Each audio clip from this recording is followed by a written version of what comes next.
Hi, Global Kids. Hope we're doing well. It's Miss H here. Hi, Mrs. Hebert here. And we are back with another amazing screencastify to talk about the Renaissance, specifically how the Renaissance spreads outside of Italy, because it has to go around to all of Europe. Right. So all you have to do for today is listen to our screencast, and then you're going to complete a little document sheet that goes along with this and submit it through Google Classroom. It is as easy as that. Super All easy. right, so let's get right to it.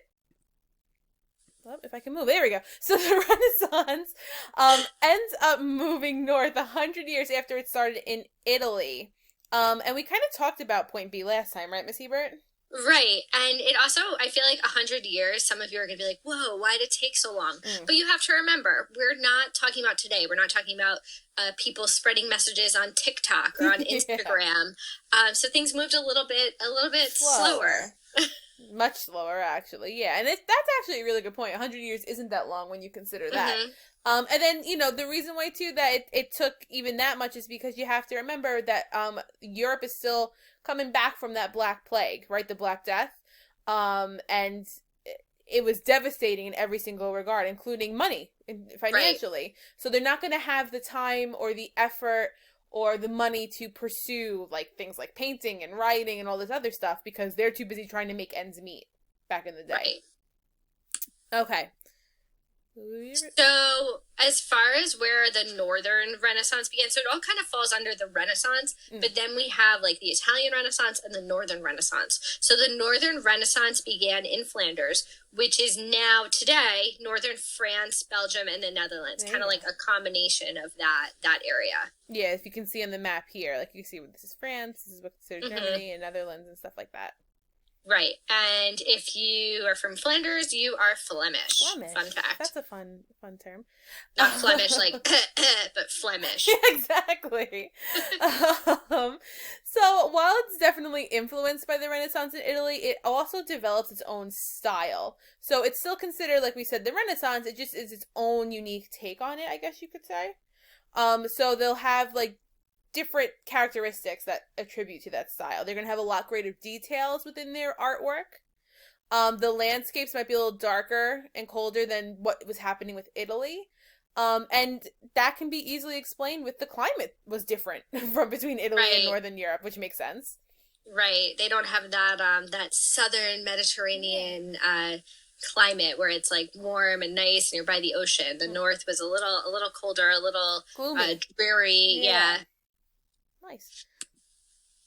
Oop, and so oil paint. I love this. Yeah. So something that makes the Northern Renaissance really unique is that they started to use oil paints. So oil paints are those paints that you probably were not allowed to paint with when you were a kid, a small kid, because they stained, right? So they're very, very, they allowed for like vivid color and they lasted for, I mean, you can still go into a museum today and see these paintings.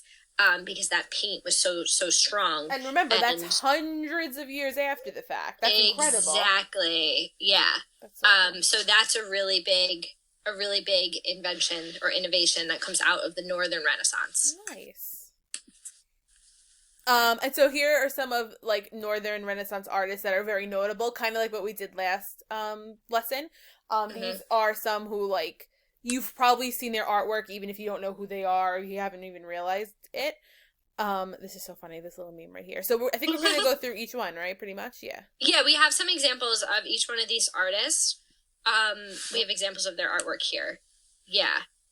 So this one's a Van Eyck, and the reason that I personally love this painting is not only is it really, really detailed and there's a lot going on. By the way, it's called the Arnolfini portrait. Yeah. But this, if you can see in the image on the right, there's that red box in the middle that outlines the mira. The mira, if you notice in the close-up, shows you, it's like the back of the people in the painting. That's insane. That's amazing. Yeah. Yeah, it's really, really like a detail that some people, if they didn't know anything about Renaissance artwork, they would just not even notice. Miss it, yeah. Yeah, so this is a really cool example of Renaissance artwork by Jan van Eyck. And I feel like this is the one that everyone, like a lot of people know this. They have seen this before. Yeah, but again, you can see like the colors, it's a little bit more toned down, but that the details are still there. Yeah, even if you look at like her dress and even the dog, oh, that's so cool. So cool. Okay. This one, yeah, Miss Hanovich, you can explain this one, but I remember reading these points down at the bottom because I really was fascinated with this painting last year. We talked about that a little bit last time with like looking at hands sometimes to help with the to distinguish what it is, which is pretty cool. And hands is something that you hear artists, I think, complain about them. Not complain, but always like say like that's the hardest part. Like, how do you draw the hands? Like, what do you do with the hands? Because if you even look at your own, it's so detailed in the way you move it differently. And a lot of Renaissance, and really Middle Ages artists made it very symbolic. Like each gesture stand for something, which I think was kind of cool. So if you look down here, it says like the pointing finger usually stands for a gesture indicating speech. Maybe a hand holding the stem of flowers understood as the sign of a man wooing his bride, like a courtship. And then it could always also have some crude gestures as well. Maybe some not nice things. Yeah, like the same way we use our hands today sometimes. Yeah. Well, never in our class. Ever. No, never. I was just telling me and Miss Hebert were just talking about this. So this is by Holbein, Hans Holbein. And if you notice, this is King Henry VIII, and these are 3 of his 6 wives. And Holbein was kind of like hired as being like the court painter, and he would like be commissioned to make all of these paintings of all the kings and queens and noble people. And actually, if you guys look it up on Apple Music or, whatever you use, if you look up like House of Holbein, there's a musical on Broadway now, or was on Broadway before all this happened, that is just dedicated to him and all the paintings he used to make, which is kind of fun and cool. It's like a disco song. It's kind of cute. So, that's awesome. Yeah. And I know a lot of his paintings, like they all have very, very full faces. The men, like this is another type of painter that if you're walking through a museum and you see a painting of a king, you can typically spot it because they have like really big, full faces. Yeah. Absolutely, yeah. His style is very like distinct. If you look, yeah, that's kind of cool. Something else that is unique to the Renaissance artwork, the Northern Renaissance artwork, I'm sorry, is that they also showed not only kings, but they also showed just regular everyday people, like peasants. So this one is a Bruegel, and this is called the Peasant Dance, and you can see it's just showing. It has those toned down colors, right?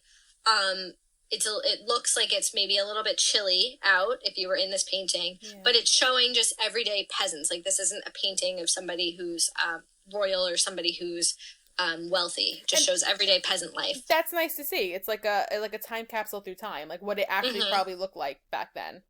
Right, and the next 2 are the same. I think the next 2 are Bruegels too. Yes, you can see just like all the action, the colors. And you can see that too in the next one, the harvesters. So they're working, right? These are working class people. What's really cool about this one is you can see that detail in the background, the focal point, the foreground. So it has like layers. It's got different perspectives in it. Very different from that flat artwork from the Middle Ages. Right. Than this. Very cool. Oh, humanism. We had talked about humanism a little bit the last go round. So Northern humanists specifically, they're going to stress education. They were on the right path. And again, like a revival of classical learning. So they did take aspects from ancient Rome and ancient Greece, but at the same time, they're stressing other religious themes too. So it's not just like a complete revival. They add their own, I guess, like analysis to it as well. Right. But then there's a little bit of tension between the church and the people during the Renaissance. And that tension starts with this priest known as Erasmus. So Erasmus was a humanist scholar, but he's the first one to kind of call out the abuses going on in the church at this point. Because if you look here at this image, this one breaks it down really well. So Erasmus wanted the clergy to live more like regular people, more like they're serving their people as opposed to kings. Like simply. They wanted to be more simple. Right. Right. If we remember from the Middle Ages, we had a whole lesson on the Catholic Church too, and how important they were considered during the Middle Ages, right? They were like in the center of the towns and all that. So they had always had a lot of political power, a lot of money. So this new approach is, why, if they're supposed to, like, you know, promote religion and, like, the good of all men, like, shouldn't they live more simply? Right. So this is the first time that they're going to get called out, but it's not going to stop here. No. And we'll learn more about that next week. Absolutely.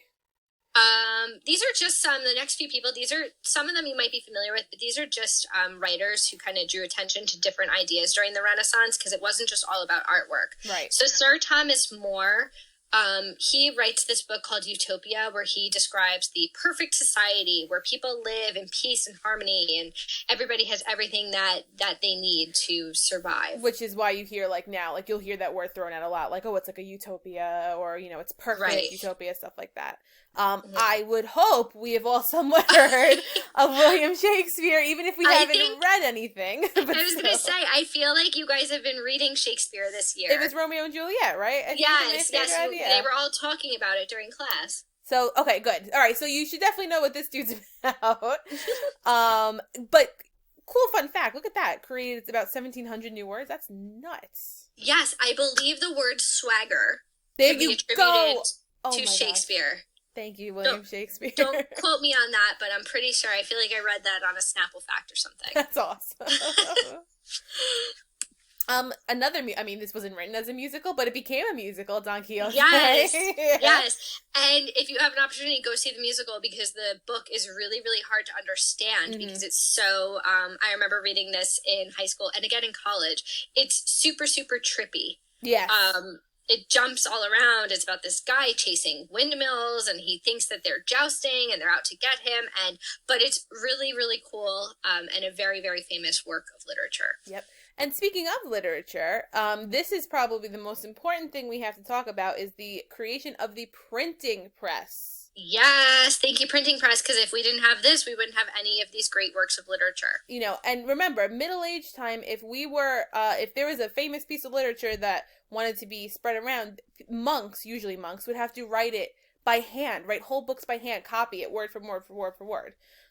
Which would be problematic, because sometimes they would skip words, or maybe they fall asleep, or they would, you know, like normal human mistakes, and then the book would be different, and sometimes that would lead to mistranslations and things like that.